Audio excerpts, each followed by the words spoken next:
Assalamualaikum warahmatullahi wabarakatuh. Salam Pancasila. Selamat pagi semua anak-anak kelas 7 SMP Fin Al-Falah. Bagaimana kabar kalian hari ini?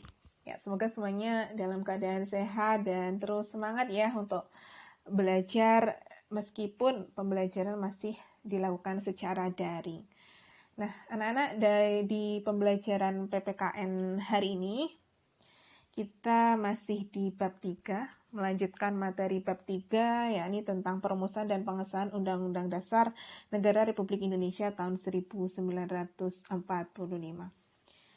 Dan hari ini kita akan lanjutkan ke materi subbab terakhir di bab 3, yakni subbab C maksud saya tentang arti penting Undang-Undang Dasar Negara Republik Indonesia tahun 1945 bagi bangsa dan negara Indonesia, dan di subbab D yaitu peran tokoh perumus Undang-Undang Dasar Negara Republik Indonesia tahun 1945. Jadi ada dua materi atau dua subbab yang akan kita pelajari bersama hari ini. Minggu lalu kita sudah membahas tentang pengesahan dan perumusan Undang-Undang Dasar Negara Republik Indonesia tahun 1945. Nah, di dalam proses pengesahan Undang-Undang Dasar Negara Republik Indonesia tahun 1945, ini sangat berkaitan sekali dengan sidang PPKI pada tanggal 18 Agustus 1945.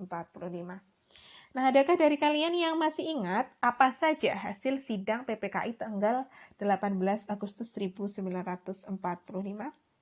Ya, ada 3 hasil sidangnya, yaitu menetapkan dan mengesahkan Undang-Undang Dasar 1945, kemudian memilih dan mengangkat Soekarno sebagai Presiden dan Muhammad Hatta sebagai Wakil Presiden, dan yang nomor 3, membentuk Komite Nasional Indonesia Pusat yang bertugas membantu Presiden dan Wakil Presiden. Jadi ada 3 ya hasil dari sidang PPKI, yang salah satunya yaitu menetapkan dan mengesahkan Undang-Undang Dasar 1945 dengan sistematika, yaitu pembukaan, batang tubuh yang terdiri dari 16 bab 37 pasal, 4 pasal aturan peralihan dan 2 ayat aturan tambahan, serta terdapat penjelasan.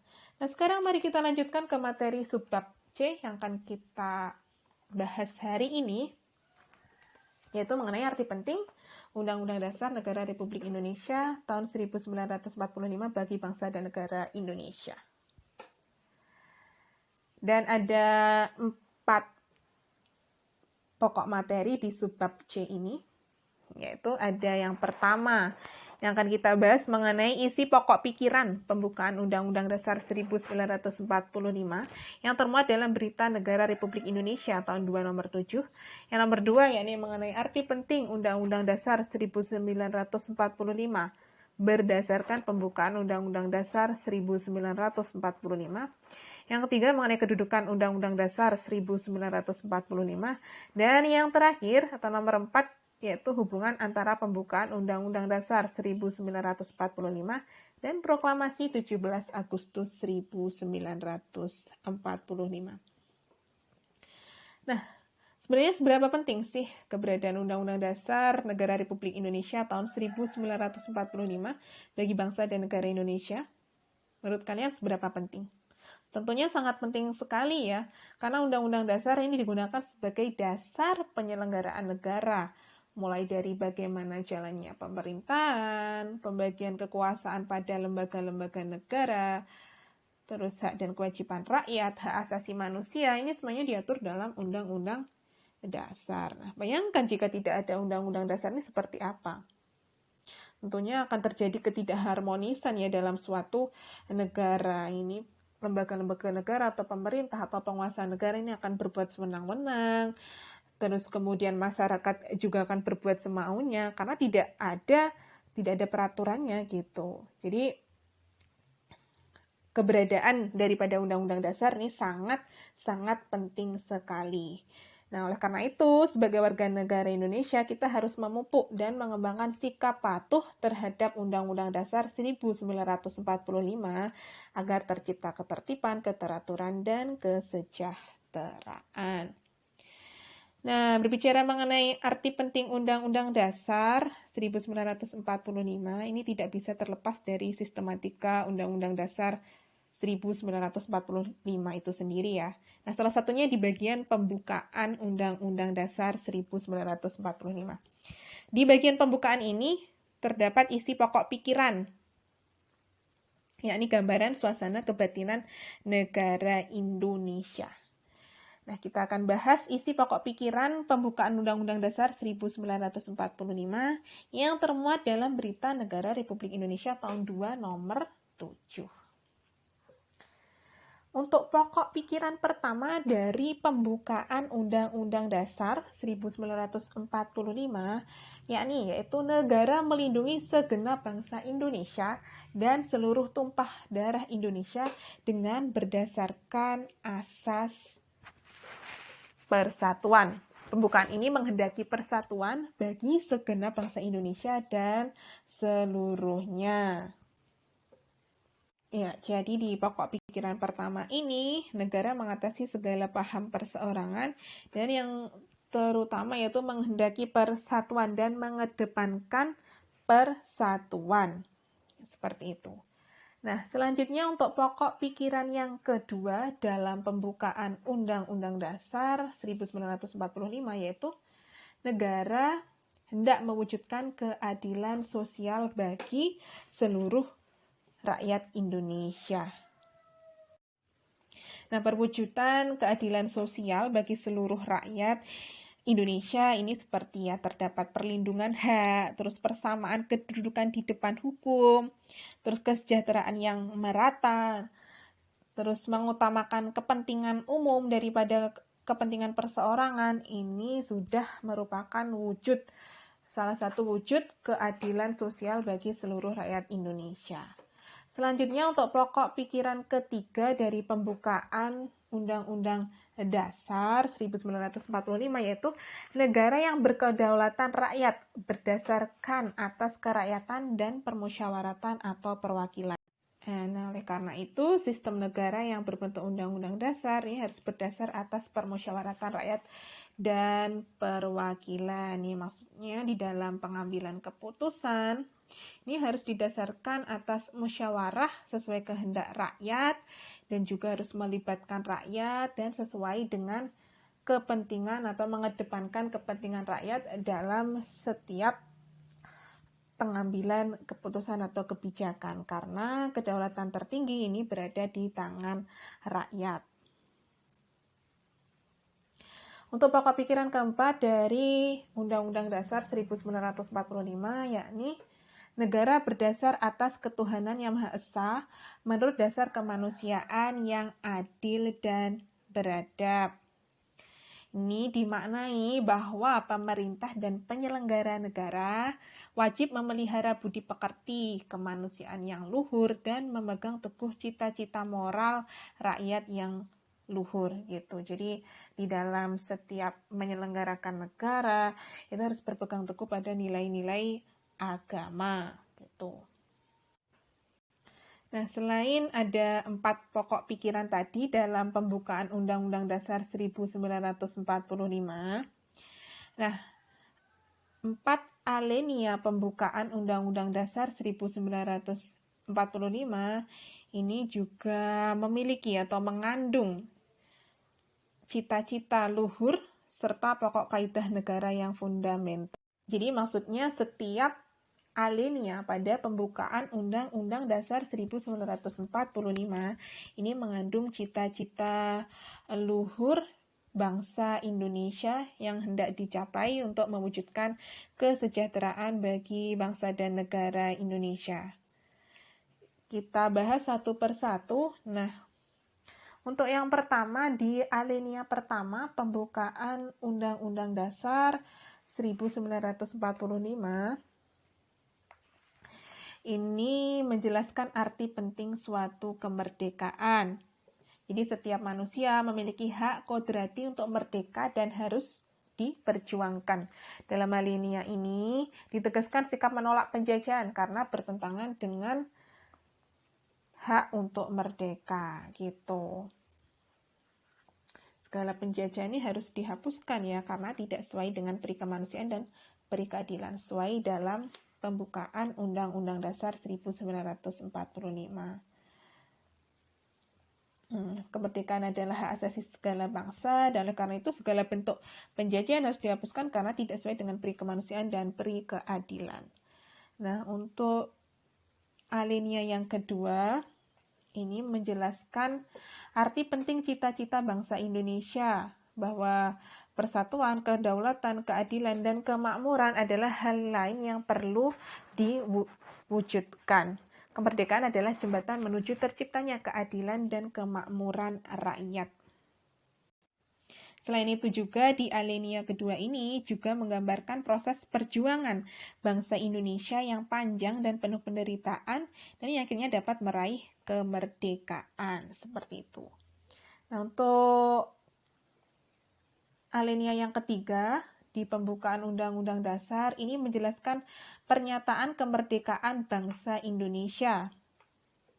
Kemerdekaan yang dicapai bangsa Indonesia ini dapat diraih tidak semata-mata hasil perjuangan bangsa Indonesia sendiri, tetapi juga merupakan berkat rahmat dan anugerah dari Tuhan Yang Maha Esa. Ya, jadi selain karena atas perjuangan bangsa Indonesia sendiri, ini juga karena kemahakuasaan Tuhan lah, sehingga terwujud suatu kemerdekaan. Seperti itu. Nah, untuk di alinea yang keempat, ini mengandung makna negara Indonesia yang merdeka ini harus dapat melindungi segenap bangsa Indonesia dan seluruh tumpah darah Indonesia, memajukan kesejahteraan umum, mencerdaskan kehidupan bangsa, dan ikut melaksanakan ketertiban dunia yang berdasarkan kemerdekaan, perdamaian abadi, dan keadilan sosial. Di alinea keempat ini menggambarkan visi bangsa Indonesia yang hendak diwujudkan guna mencapai cita-cita dan tujuan negara Indonesia gitu. Nah, perlu kalian ketahui juga bahwasanya tujuan negara dan dasar negara atau Pancasila ini dimuat di dalam alinea keempat pembukaan Undang-Undang Dasar 1945. Di situ atau di alinea keempat inilah dasar negara Indonesia dijelaskan ya, seperti itu. Apakah sampai sini penjelasan saya bisa dipahami? Nanti jika ada yang kurang paham atau kurang jelas bisa langsung kalian tanyakan ke saya melalui WA pribadi ya. Oke, selanjutnya kita bahas yaitu mengenai kedudukan Undang-Undang Dasar 1945. Sebenarnya seperti apa sih kedudukan Undang-Undang Dasar 1945 ini? Yaitu yang pertama, Undang-Undang Dasar ini bersifat mengikat terhadap pemerintah, setiap lembaga negara, masyarakat, dan setiap warga negara Indonesia. Jadi, Undang-Undang Dasar ini harus ditaati dan harus dipatuhi oleh seluruh warga negara Indonesia tanpa terkecuali gitu. Dan yang kedua, yakni berisi norma-norma sebagai dasar dan garis besar hukum dalam penyelenggaraan negara yang harus dilaksanakan dan ditaati. Jadi berisi aturan bagaimana cara menyelenggarakan negara yang harus dilaksanakan dan juga ditaati. Dan yang nomor 3, kedudukan Undang-Undang Dasar ini merupakan sumber hukum tertulis tertinggi. Jadi setiap produk hukum atau peraturan di bawah Undang-Undang Dasar ini tidak boleh bertentangan dengan Undang-Undang Dasar 1945 dan seluruh kebijakan atau peraturan ini harus berlandaskan Undang-Undang Dasar 1945. Dan untuk yang terakhir, kedudukan Undang-Undang Dasar 1945 ini sebagai alat kontrol yang mengontrol apakah norma hukum yang lebih rendah sesuai dengan ketentuan Undang-Undang Dasar 1945. Jadi untuk mengetahui apakah peraturan di bawah undang-undang ini sesuai atau tidak dengan Undang-Undang Dasar 1945. Nah, selanjutnya yaitu mengenai hubungan antara pembukaan Undang-Undang Dasar 1945 dan Proklamasi 17 Agustus 1945. Jadi selain memiliki kedudukan yang sangat penting, Undang-Undang Dasar 1945 ini juga memiliki hubungan dengan Proklamasi 17 Agustus 1945. Jadi pembukaan Undang-Undang Dasar 1945 ini merupakan satu kesatuan yang tidak terpisahkan dengan Proklamasi 17 Agustus 1945.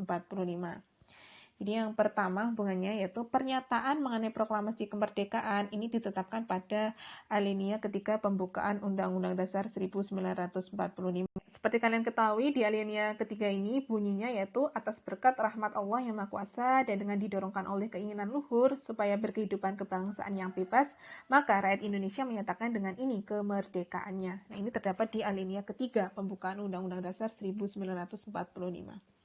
Nah, selanjutnya, pembukaan Undang-Undang Dasar 1945 ini ditetapkan pada tanggal 18 Agustus 1945 bersamaan dengan ditetapkannya Undang-Undang Dasar, Presiden, dan juga Wakil Presiden, gitu. Jadi memiliki hubungan dengan proklamasi ya, karena setelah proklamasi, pembukaan dan juga Undang-Undang Dasar ini disahkan pada sidang PPKI tanggal 18 Agustus 1945. Dan untuk yang ketiga hubungannya ya ini pembukaan Undang-Undang Dasar 1945 pada hakikatnya merupakan suatu pernyataan yang lebih terinci dari cita-cita luhur yang menjadi semangat mendorong ditegakkannya kemerdekaan. Gitu. Jadi di dalam pembukaan ini memuat atau mengandung cita-cita luhur dari bangsa Indonesia sehingga menjadi semangat pendorong ditegakkannya kemerdekaan.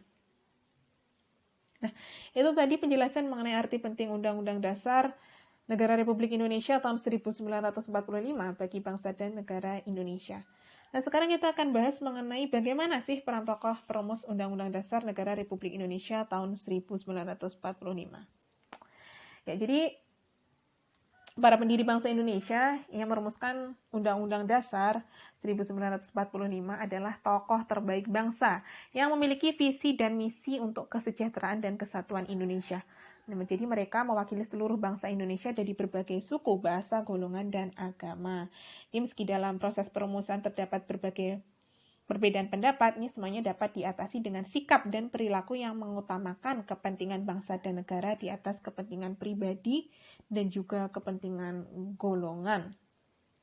Gitu. Jadi para pendiri negara ini dalam setiap pengambilan keputusan itu selalu penuh rasa tanggung jawab, kekeluargaan, bertoleransi, menggunakan kecerdasan, kecermatan, dan juga ketelitian.